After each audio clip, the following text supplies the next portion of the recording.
7 March 2016 સોમવારના દિવસે દેવને કિમોથેરાપીનો બીજો ડોઝ આપવાનો હતો અને તે પહેલા અમિતને દેવનો મેડિકલ ઇન્સ્યોરન્સ લેવા માટે થાય તેટલા પ્રયાસ કરવાના હતા. દેવને હોસ્પિટલમાંથી ઘરે લવાયો તેના બીજા જ દિવસે નિરાશા ખંખેરીને અમિતે મેડિકેડ માટે દોડાદોડ કરવાનું શરૂ કરી દીધું હતું. દેવ અમેરિકન સિટીઝન તો હતો નહીં, જેથી તેને સરકારી ઇન્સ્યોરન્સનો બેનિફિટ મળશે કે કેમ તે પણ એક મોટો સવાલ હતો. ઇન્સ્યોરન્સ માટે તમામ જરૂરી ડોક્યુમેન્ટ્સ કલેક્ટ કર્યા બાદ 1 માર્ચે અમિત ન્યુયોર્ક સ્ટેટની ગવર્મેન્ટ ઓફિસમાં મેડિકેડ માટે અપ્લાય કરવા પહોંચ્યો હતો અને તે વખતે સારિકા પણ તેની સાથે જ હતી. અમિતને તે દિવસ આજે પણ બરાબર યાદ છે. એક લેડી ઓફિસરે દેવને વીમો આપવો કે નહીં તે નક્કી કરવા માટે અમિતનો ઇન્ટરવ્યૂ લીધો હતો, પરંતુ તે ઓફિસરનું વર્તન એટલું ખરાબ હતું કે અમિતે ઇન્ટરવ્યૂની પહેલી 1-2 મિનિટમાં જ એવું માની લીધું હતું કે દેવની મેડિકેડની ફાઇલ અપ્રૂવ નહીં થાય. આ સ્થિતિમાં અમિત ભગવાનને પ્રાર્થના કરવા સિવાય બીજું કંઈ કરી શકે તેમ નહોતો. જો કે ત્યારે સારિકા તે લેડી ઓફિસરને સમજાવવા માટે પોતાનાથી થાય તેટલા પ્રયાસ કરી રહી હતી. લગભગ 15 મિનિટ સુધી ચાલેલા તે ઇન્ટરવ્યુમાં ન્યુયોર્કની એક લેડી ઓફિસરે અમિતને કેટલાય સવાલો પૂછ્યા હતા અને પછી તેને બહાર જઈને રાહ જોવા માટે કહ્યું હતું. આખરે લગભગ અડધો કલાક બાદ અમિત અને સારિકાને ફરી બોલાવવામાં આવ્યા હતા અને ત્યારે તેમને કહેવાયું હતું કે દેવનો મેડિકેડ 1-2 દિવસમાં કદાચ અપ્રૂવ થઈ જશે. મતલબ કે મેડિકેડનો આઈડી મેળવવામાં અમિતને હજુ 2 દિવસ રાહ જોવાની હતી અને તે અપ્રૂવ થઈ જ જશે તેની કોઈ ગેરંટી નહોતી. જોકે જિંદગીની સૌથી અઘરી પરીક્ષાના પહેલા તબક્કામાં અમિત સફળ રહ્યો હતો અને 4 માર્ચે ગુરુવારે તેને દેવનો મેડિકેડ આઈડી મળ્યો ત્યારે અમિતના જીવમાં જીવ આવ્યો હતો. હવે અમિત પૈસાની જરા પણ ચિંતા કર્યા વિના પોતાના દીકરાને કેન્સર મુક્ત કરાવવા દુનિયાની સર્વશ્રેષ્ઠ હોસ્પિટલમાં તેની ટ્રીટમેન્ટ કરાવી શકે તેમ હતો. જોકે મેડિકેડ આવી ગયા પછી અમિતની મુશ્કેલી ઓછી તો નહોતી જ થવાની. અમિતને હવે કેન્સરગ્રસ્ત દીકરા સાથે ઇન્ડિયામાં તેના મમ્મી પપ્પા સાથે રહેતી પોતાની દીકરીની પણ ચિંતા થઈ રહી હતી. ડોક્ટરે આપેલી વોર્નિંગથી ડરી ગયેલા અમિતને બને તેટલી જલ્દી દીકરી પર અમુક ટેસ્ટ અને સોનોગ્રાફી કરાવી તે નોર્મલ છે કે નહીં તે ચેક કરાવવાનું હતું, પરંતુ તેને એ નહોતું સમજાઈ રહ્યું કે મા બાપને જાણ કર્યા વિના તે પોતાની દીકરી પર આ ટેસ્ટ કઈ રીતે કરાવી શકશે.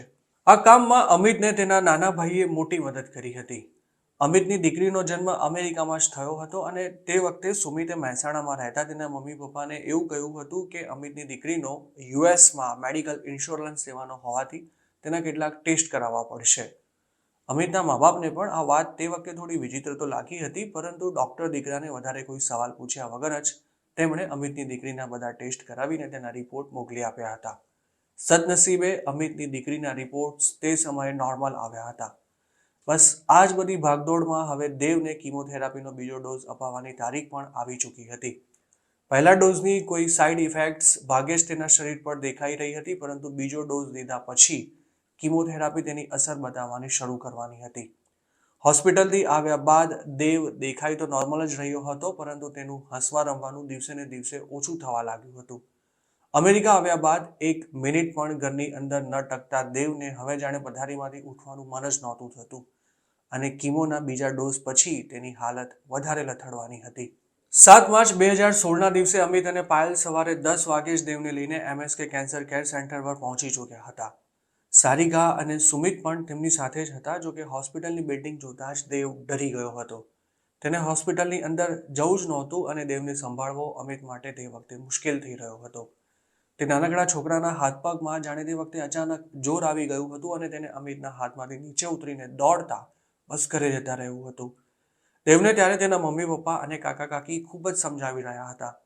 તેને ચોકલેટ અને આઈસ્ક્રીમની લાલચ આપી રહ્યા હતા અને અમિત પણ દેવને આશ્વાસન આપી રહ્યો હતો કે આજે ડોક્ટર તને ઇન્જેક્શન નહીં આપે. પણ દેવ કોઈની વાત સાંભળવા તૈયાર નહોતો. તેને બસ ઘરે જઈને મમ્મીના ખોળામાં માથું મૂકીને સૂઈ જવું હતું. 5 વર્ષના તે છોકરાને કેન્સર એટલે શું તે કશી જ ખબર નહોતી. ત્યારે દેવને તેના મમ્મી પપ્પા પર ખૂબ જ ગુસ્સો આવી રહ્યો હતો. જોકે તેને હોસ્પિટલ તો લઈ જ જવો પડે તેમ હતો, કારણ કે આ મામલો તેની પોતાની જિંદગીનો હતો. તે દિવસે દેવનો મેડિકેર આઈડી નંબર પણ હોસ્પિટલમાં સબમિટ કરાવી દેવાયો હતો અને હવે અમિતને દેવની ટ્રીટમેન્ટ માટે પોતાના ખિસ્સામાંથી એકે પૈસો નહોતો ચૂકવવાનો. બપોરે 1 વાગ્યાની આસપાસ દેવને કીમોનો બીજો ડોઝ આપવાની તૈયારી કરવામાં આવી હતી અને તેના માટે તેને બેડ પર જેવો સુવડાવવામાં આવ્યો કે તે સાથે જ દેવ સમજી ચૂક્યો હતો કે હવે ફરી તેના શરીરમાં સોય ખોસવામાં આવશે. પણ હવે તે પ્રતિકાર કરવાની સ્થિતિમાં નહોતો. તેની આંખમાંથી સરી રહેલા આંસુ તેનો ગુસ્સો દર્શાવી રહ્યા હતા. તે દિવસે ડોઝ પૂરો ન થયો ત્યાં સુધી તેની મમ્મી દેવનો હાથ પકડીને તેની પાસે જ બેસી રહી હતી. અમિત પણ ત્યારે ગમે તેમ કરીને પોતાનું મન કાઠું કરી દેવને હિંમત આપી રહ્યો હતો અને તે વખતે ડૉક્ટર અમિત અને સુમિતને સમજાવી રહ્યા હતા કે હવે 2-4 દિવસમાં જ દેવને કીમોની સાઇડ ઇફેક્ટ્સ દેખાવાની કદાચ શરૂ થઈ જશે. તેમણે એવું પણ કહ્યું હતું કે દેવના વાળ પુષ્કળ પ્રમાણમાં ખરવાનું શરૂ થશે અને તેનું શરીર પણ સૂકાતું જશે. અમિત આ બધી વાતો સાંભળી મનમાં જ દેવની થનારી હાલત વિશે કલ્પના કરીને અંદરો અંદર જ કાંપી રહ્યો હતો. તેના માટે પોતાના આંસુ રોકવું મુશ્કેલ થઈ રહ્યું હતું. જો કે દેવને આ સ્થિતિમાં જોવો ન પડે તે માટે તેણે ઘરે જતાં જ એક કામ કરવાનું નક્કી કર્યું હતું, પણ ત્યારે તેણે આ વાત બીજા કોઈની સાથે શેર નહોતી કરી. તે દિવસે સાંજે 4 વાગે હોસ્પિટલમાંથી દેવને ડિસ્ચાર્જ આપવામાં આવ્યો હતો, પણ દેવ ત્યારે કોઈની પણ સાથે વાત કરવાના મૂડમાં નહોતો. હવે તેને મમ્મી પપ્પા અને કાકા કાકી જુઠ્ઠા લાગી રહ્યા હતા. સ્થિતિની ગંભીરતાથી અજાણ તે બાળક જાણે કોઈના પર વિશ્વાસ જ નહોતો કરવા માંગતો. રસ્તામાં દેવ સાથે વાત કરવાના બધાએ ખૂબ જ પ્રયાસ કર્યા હતા, પણ ઘરે પહોંચીને પણ દેવ ચૂપ જ રહ્યો હતો. તે દિવસે સાંજે દેવ જમવામાં પણ આનાકાની કરી રહ્યો હતો. પાયલને એમ હતું કે કદાચ દીકરો હજુ પણ નારાજ છે, પણ હકીકત એ હતી કે કીમોથેરાપીના બીજા ડોઝ બાદ તેની અસર દેખાવાનું જાણે સાંજથી જ શરૂ થઈ ચૂક્યું હતું. તે દિવસે થોડું જમ્યા બાદ દેવને ડાઇનિંગ ટેબલ પર જ વોમિટ થઈ ગઈ હતી. સેકન્ડોમાં જ તેનું મોઢું લાલ ચોળ થઈ ગયું હતું અને તેની આંખોમાંથી પાણી વહેવા લાગ્યું હતું. તેનું આખું શરીર પણ જાણે ખેંચાઈ રહ્યું હતું અને અત્યાર સુધી દેવને જોઈને કોઈ કહી શકે તેમ નહોતું કે તે કેન્સર પેશન્ટ હશે, પણ હવે તેની હાલત ખરેખર એક દર્દી જેવી લાગવા લાગી હતી. તે રાત્રે માત્ર દેવ જ નહીં પણ પરિવારના તમામ સભ્યો ભૂખ્યા રહ્યા હતા. દેવ તેની મમ્મીને એક સેકન્ડ માટે પણ પોતાનાથી દૂર જવા દેવા તૈયાર નહોતો. પાયલ તેને સુવડાવવા માટે પ્રયાસ કરી રહી હતી, તેને વાર્તા પણ સંભળાવી રહી હતી, પણ દેવ એટલી બેચેની અનુભવી રહ્યો હતો કે તેને પોતાની આસપાસ શું થઈ રહ્યું છે તેનું કંઈ ભાન જ નહોતું. બીજા દિવસે સવારે દેવ જ્યારે ઉઠ્યો ત્યારે જાણે એક જ રાતમાં તેનો ચહેરો સાવ બદલાઈ ગયો હોય તેવી તેની હાલત થઈ ચૂકી હતી. દેવના ચહેરા પરનું તેજ ગાયબ હતું અને તે એકદમ થાકેલો લાગતો હતો. ઘરમાં બધા જ જાણતા હતા કે આ તો હજુ શરૂઆત છે અને હવે જેમ જેમ દિવસો વીતશે તેમ તેમ દેવની હાલત વધુને વધુ કથળતી જવાની છે. હવે અમિત માટે પણ તેણે હોસ્પિટલમાં જે નક્કી કર્યું હતું તે કામ કરવાનો સમય આવી ચૂક્યો હતો. તે દિવસે અમિત ચાલ આજે હું તને નવડાવીશ તેમ કહીને દેવને બાથરૂમમાં લઈ ગયો હતો. સુમિત તેની હોસ્પિટલમાં હતો અને પાયલ તેમજ સારિકા કોઈ કામથી બહાર ગયા હતા. અમિત માટે બસ આ જ મોકો હતો. દેવને બાથરૂમમાં લઈ જઈને તેણે હૃદય પર પથ્થર મૂકી તેના કાળા ભમ્મર વાળ પર ટ્રીમર ફેરવી દીધું હતું. અમિત દ્વારા આમ કરવા પાછળનું કારણ એ હતું કે કીમોથેરાપીને કારણે દેવના વાળ પુષ્કળ પ્રમાણમાં ખરવાના હતા અને રોજે રોજ તેના વાળ ખરતા જોઈને સ્વાભાવિક છે કે સૌથી ખરાબ હાલત તેની મમ્મી પાયલની થવાની હતી. અમિત દીકરા સાથે પત્નીને પણ રોજે રોજ પીડા સહન કરતી જોઈ શકે તેમ નહોતો અને એટલે જ તેણે જાતે દેવનું મુંડન કરી દેવાનો નિર્ણય લીધો હતો. તે દિવસે પપ્પા સાથે બાથરૂમમાંથી બહાર આવેલો દેવ અરીસામાં પોતાનું મોઢું જોઈને પોતાને જ ઓળખવા માટે જાણે તૈયાર નહોતો. પાયલે તો જ્યારે દીકરાને વાળ વિનાનો જોયો ત્યારે તેને પોતાની આંખો પર વિશ્વાસ જ નહોતો થઈ રહ્યો અને સારિકાની હાલત પણ કંઈક આવી જ હતી. જોકે ત્યારે પોતાની લાગણી પર કાબૂ કરીને અમિતે તેમને આમ કરવા પાછળનું કારણ જણાવ્યું હતું, પણ તે વખતે પાયલ રડી નહોતી. તે દીકરાની જિંદગી બચાવવાની આ લડાઈમાં અમિતને ભરપૂર સાથ આપવા માંગતી હતી અને હવે ધીરે ધીરે તે પોતાની જાતને વધુને વધુ મજબૂત પણ કરી રહી હતી.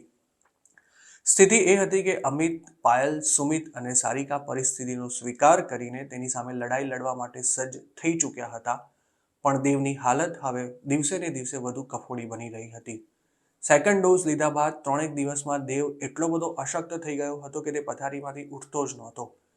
3 જ દિવસમાં તેની સ્કિન જાણે તે દિવસોથી નહાયો ન હોય તેવી થઈ ચૂકી હતી અને તેની આઈબ્રો પણ ઝાંખી થવા લાગી હતી. તેમજ તેની આંખો પણ જાણે હવે ધીરે ધીરે ઊંડી ઉતરી રહી હતી અને તેના પેટમાં અન્નનો એક દાણો પણ નહોતો ટકતો. તે જેટલી વાર જમતો તેના કરતાં વધારે વાર તો ઉલટીઓ કરતો હતો. આખરે ચોથા દિવસે દેવની હાલત ખરેખર એક જીવલેણ રોગ સામે લડી રહેલા દર્દી જેવી થઈ ચૂકી હતી. તે સવારે ઉઠીને બેડ પરથી નીચે ઉતરવા ગયો તે વખતે ચક્કર ખાઈને નીચે પડી ગયો હતો અને તેને કોઈ હોશ જ નહોતા રહ્યા. દેવને ત્યારે તાત્કાલિક MSKમાં ખસેડવામાં આવ્યો હતો અને તે દિવસોમાં તેણે જમવાનું લગભગ બંધ જ કરી દીધું હતું, જેના લીધે તેના શરીરમાં ખૂબ જ અશક્તિ પણ આવી ગઈ હતી. જોકે દેવને આ વખતે હોસ્પિટલ લાવવાનો અનુભવ અમિત માટે ખૂબ જ ભયાનક સાબિત થવાનો હતો. તે દિવસે દેવની બાજુના રૂમમાં જ તેના જેવું એક કેન્સર પેશન્ટ બાળક એડમિટ હતું. તે બાળકના પિતા ઇન્ડિયન અને મમ્મી સ્પેનિશ હતા. લાસ્ટ સ્ટેજના કેન્સર સામે લડી રહેલા તે 4 વર્ષના બાળકની હાલત કોઈનાથી પણ જોઈ ન શકાય તેવી દયનીય બની ચૂકી હતી. કેન્સરની પીડા સહન ન થતી હોવાથી તે બાળક આખો દિવસ રડ્યા કરતું હતું. તેને રડતું જોઈને તેના મમ્મી પપ્પાની આંખમાંથી પણ આંસુ રોકાવાનું નામ નહોતા લઈ રહ્યા. અમિતે તે બાળકના સાઉથ ઇન્ડિયન પિતા સાથે વાત કરીને તેમને સાંત્વના આપવાની પણ કોશિશ કરી હતી, પરંતુ બાળકને પોતાની સામે તડપતું જોઈને તે વ્યક્તિ ક્યારનોય હિંમત હારી ચૂક્યો હતો.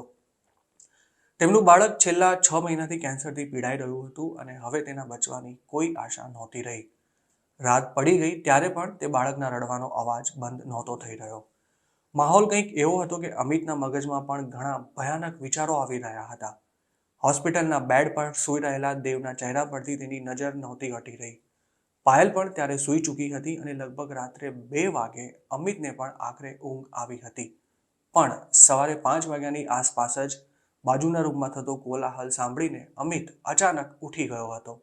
અમિત સવારે 5 વાગે ઉઠ્યો ત્યારે તેની બાજુના રૂમમાંથી આવી રહેલો બાળકના રડવાનો અવાજ શાંત થઈ ચૂક્યો હતો, પણ તેના મમ્મી પપ્પા કોઈનો પણ આત્મા કાંપી ઉઠે તે રીતે એકબીજાને વળગીને ધ્રુસકે ધ્રુસકે રડી રહ્યા હતા.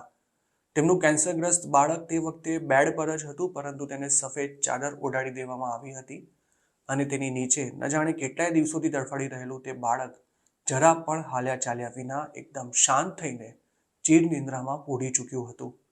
4 વર્ષનું તે કેન્સરગ્રસ્ત બાળક તેનું શરીર સહન કરી શક્યું તેટલી પીડા અને વેદના વેઠીને આખરે આ દુનિયાને અલવિદા કહીને જઈ ચૂક્યું હતું. ત્યારે તેના મા બાપ જ નહીં, પણ તેમને સાચવવા મથી રહેલી 2 નર્સની આંખમાંથી પણ આંસુ વહી રહ્યા હતા. અમિત તે રૂમમાં જઈને ઊભો રહ્યો. તેની અમુક મિનિટો સુધી તો કોઈએ તેને જોયો જ નહોતો, પણ જ્યારે એક નર્સની નજર અમિત પર પડી ત્યારે તેણે તરત જ તેની પાસે આવીને તેને રૂમમાંથી બહાર જતા રહેવા માટે વિનંતી કરી હતી. અમિત પણ તે દ્રશ્ય જોઈને ડરી ગયો હતો અને ડર તેની આંખોમાં સ્પષ્ટ દેખાઈ રહ્યો હતો. તેની સ્થિતિ પેલી નર્સ સમજી ગઈ હતી અને તેણે અમિતનો હાથ પકડીને બહાર લઈ જઈ તેને સમજાવ્યો હતો કે કેન્સરના બધા પેશન્ટ્સની હાલત આવી થાય તે જરૂરી નથી. તમારા દીકરા સાથે આવું કંઈ પણ નહીં થાય, પણ જો તમે હિંમત હારી જશો તો તેનો કેન્સર સામેનો જંગ ઘણો મુશ્કેલ બની જશે. અમિતે ત્યારે જિંદગીમાં પહેલીવાર કોઈ બાળકને પોતાની આંખ સામે અંતિમ શ્વાસ લેતા જોયું હતું. કેન્સરની અસહ્ય પીડાથી કણસતા તે બાળકની ચીસો અમિતના કાનમાં ગુંજી રહી હતી. સફેદ ચાદર નીચે આંખો બંધ કરીને નિશ્ચેત હાલતમાં પડેલા તે બાળકના ચોધાર આંસુએ રડતા મા બાપના ચહેરા અમિતની નજર સામેથી જાણે હટી જ નહોતા રહ્યા. તે દિવસે અમિતે ગમે તેમ કરીને પાયલને દેવના રૂમમાંથી બહાર જતી રોકી હતી. અમિતને ડર હતો કે જો પાયલે બાજુના રૂમનું દ્રશ્ય જોઈ લીધું તો તેને સંભાળવી ખૂબ જ મુશ્કેલ થઈ જશે. પાયલ ઉઠી તેની થોડી જ વારમાં બાજુનો રૂમ ખાલી થઈ ચૂક્યો હતો અને અમિતે તેને એવું જ કહ્યું હતું કે તે બાળકને ડિસ્ચાર્જ આપી દેવાયો છે. આખરે સવારે 9 વાગે સુમિત અને સારિકા પણ હોસ્પિટલ આવી ગયા હતા અને ત્યારે પાયલને તેમની સાથે મૂકીને અમિત દેવના રૂમમાંથી બહાર નીકળ્યો હતો.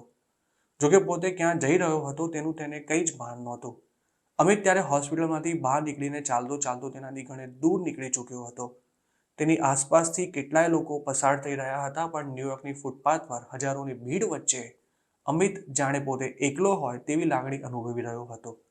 તેના મગજમાંથી પેલું બાળક અને તેના મા બાપ ખસતા જ નહોતા. અમિતનું માથું ત્યારે ભમી રહ્યું હતું અને ઘણું ચાલ્યા બાદ આખરે તે એક જગ્યાએ જઈને બેસી ગયો હતો. વિચાર શૂન્ય બની ગયેલા અમિતની આંખોમાંથી ત્યારે દળ આંસુ વહી રહ્યા હતા. અમિત ભગવાનમાં શ્રદ્ધા રાખનારો માણસ હતો, પણ તેણે સવારે જે દ્રશ્ય જોયું હતું તેનાથી પહેલીવાર તેની શ્રદ્ધા ડગમગી ગઈ હતી. તેને બસ એ જ ડર લાગી રહ્યો હતો કે જે દ્રશ્યો તેણે હોસ્પિટલમાં જોયા કંઈક એવું જ દેવ સાથે તો નહીં થાય ને. કીમોથેરાપીના બીજા ડોઝ પછી દેવની હાલત આમે ખૂબ જ નાજુક થઈ ચૂકી હતી અને હજુ તો તેને બીજા 2 ડોઝ લેવાના બાકી હતા અને તેમાંય ત્રીજા ડોઝની તારીખ હવે નજીક પણ આવી ચૂકી હતી. અમિતની હાલત એવી હતી કે તે ધીરે ધીરે પોતાના દીકરાને મોતના મુખમાં સરતો જોઈ રહ્યો હતો. તેની પત્ની તો દીકરો કેન્સરમાંથી ઉગરી જાય તે માટે પથ્થર એટલા દેવ પૂજતી હતી. ન જાણે તેણે કેટલી માનતા પણ રાખી હતી. જોકે કીમોથેરાપી જેમ જેમ આગળ વધતી જવાની હતી તેમ તેમ દેવની હાલત કોઈ જોઈ પણ ન શકે તેવી ભયાનક થવાની હતી. અમિતને એ પણ ખબર હતી કે કીમોથેરાપીથી કેન્સર મટી જ જાય તેની કોઈ ગેરંટી નથી હોતી, પરંતુ દીકરાને ભયાનક આડઅસર ધરાવતી આ થેરાપીના ડોઝ અપાવ્યા વિના અમિતને બીજો કોઈ છૂટકો પણ નહોતો. દેવના કેસમાં કિમોથેરાપીના 4 ડોઝનું રિઝલ્ટ શું આવવાનું હતું અને સૌથી મોટો સવાલ, શું અમિતને જે વાતનો ડર સતાવી રહ્યો હતો તે સાચી પડવાની હતી? તે જાણીશું હવે પછીના એપિસોડમાં. ત્યાં સુધી આપ જોતા રહો IMGujarat.com.